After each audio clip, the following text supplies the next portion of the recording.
Look, it's one thing to have a pair of Jordan brand shoes, pretty nice shoes. It's another thing, though, to take those same shoes that were issued to you by North Carolina and sell them. And that was a major no-no, as 13 players of the Tar Heels found out. 9 of those players, by the way, suspended for 4 games, including the quarterback, Chazz Surratt. We'll talk about that later in terms of the North Carolina offense. It was certainly an offseason to forget if you're a fan of the guys from Chapel Hill, NC. Larry Fedora, last year it was disappointing. Only 3 wins, and yes, they had their fair share of injuries on both sides of the ball, but they got off to a rough start, and then that midseason stretch where they lost 6 straight, yeah, you would just assume take the 2017 schedule of games and put it in the fireplace and never have to deal with it again. But that's the past. Let's talk about the present, of course, dealing with all those suspensions. And Chazz Surratt, as we mentioned, one of those players, you know, the quarterback, one of the more important players on this UNC team, and they won't have him until game number 5. And in the meantime, it's going to be Nathan Elliot who'll run the show, at least temporarily. He's already been named the starter against Cal. But getting back to Surratt, 8 touchdowns, only 3 picks, had 58% completion percentage. And by the way, had 5 touchdowns on the ground, so he's pretty important. Now, Nathan Elliott, you know, he didn't play as much, but he did have 10 touchdown passes, and he did have 5 picks. And again, named as the week 1 starter until we see Surratt probably in week number 5. Now, Jordan Brown and Michael Carter, I think this is going to be the strength of this team, is going to be the ground attack because of the experience they provide. Now, Brown averaged 4.4 yards per carry, had 613 yards on the ground, had 4 touchdowns. But actually, Michael Carter, even though he didn't have as many yards rushing, actually had more touchdowns with 8 and had a higher yard per carry average at 5.8. So you have plenty of reliability in the backfield.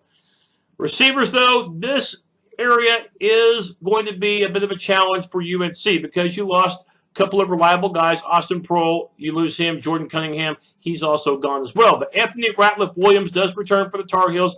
Offensive attack, 35 catches, but did have 6 touchdowns and had close to 650 yards in receiving. Jordan Adams was the number 2 recruit for North Carolina. He's going to play, and I predict he'll play quite a bit. Now, not just because of the fact that he's good, but also, too, the fact that, again, North Carolina is without a couple of their weapons from last year, and you don't have another guy for the first 4 games of the season. That's Bo Corrales. Yeah, he was one of those suspended. He had 3 touchdowns last season, but I expect Corrales to get some action once that suspension is over. So, as if it wasn't enough that you have to deal with the offseason troubles, of course, dealing with those suspensions that are going to plague a good chunk of the month of September for UNC, you got to deal with the fact that you have an inexperienced line coming up. And remember, this North Carolina offense, they weren't really that good anyway. I know that last year was injury plagued, but bottom line was just not much flow, not much execution. Remember, just 3 wins last year for UNC. 2 of those wins were against FCS schools. So that really tells you what 2017 was like at Chapel Hill. But it's an offensive line that only gets 1 full-time starter back. That's the right tackle in Charlie Heck. But you do have a couple of other players, at least, who did see some playing time in 2018 that should help out. The tight end, Brandon Fritz, and left tackle, William Sweet. They're really going to need a lot from William. A couple of players that will be missing the first 4 games because of the shoe suspension. Jordan Tucker at right tackle. Also, too, a freshman in Brian Anderson, who is projected to be second string at that right guard spot. But the suspensions also will affect the defense as well. In fact, the defensive line is probably impacted the most. Okay, that and QB. 3 defensive linemen that are a part of this rotation. 2 of them are starters, and you won't see them the first 4 games. Malik Carney is one of them. 57 stops, 12 tackles for loss, 5.5 sacks. That's a huge omission.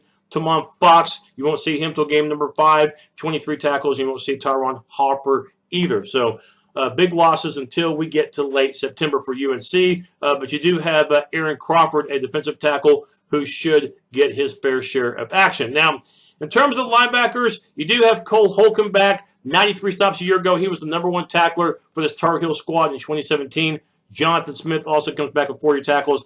Malik Robinson is also a linebacker, but again, he is suspended for those 4 games as well. Now, the secondary, get some experience back, but again, all areas of North Carolina defensively last year just were not productive, and that did include the secondary, giving up 223 yards per game, 6th worst in the ACC. KJ Sales comes back. He had 30 tackles. He's at the corner, but you did get both safeties back. A big plus, J.K. Britt, 53 tackles, and a free safety who had 71 stops. That was Miles Dorn. So you return 7 of the 11 starters, but again, that stat a little bit misleading because, again, some of those players have to miss the first 4 games, and that, again, is huge because you don't get up to that flying start. Most of those games are non-conference ones to begin the 2018 season, so early season momentum will be even more difficult to try to generate. And at last, the Tar Heels schedule, and we mentioned at the beginning of the season, got to travel cross-country and face Cal. The Bears beat North Carolina last year 35-30, and this time you got to play them at Berkeley. The first home game is not until game number 3, and it's against Central Florida, a team that all they did last year was win every game that they played. ACC opener will be September the 22nd against Pittsburgh, and the Panthers last year just missed out on the bowl game, so maybe a shot at a W there. September 27th on Thursday night, this will be the game that the other 9 of the 13 players suspended will get to play for the first time. Bad news is you're playing at Miami. Chalk up an L in the losers column for that one. October 13th, 2 weeks later, you play Virginia Tech. You get them at home, but don't see much success there. But here is something to look at if you're a North Carolina fan on the half-glass full portion. You don't play Clemson, you don't play Florida State, you don't play Louisville, you don't play Wake Forest from the Atlantic, and you play at Syracuse. That's a huge reason why I have North Carolina not finishing dead last. I still think it's going to be a long year. Yeah, the second half of the season, I can see North Carolina getting a little bit of momentum and getting some of their swagger back, but the damage would have already been done. You can't miss 9 of your 13 players due to suspension for 4 games. That is an absolute killer. North Carolina, though, will finish 6th in the Coastal Division. Obviously, I don't have them being bowl eligible this year. That's my look at UNC. We'll see you next time.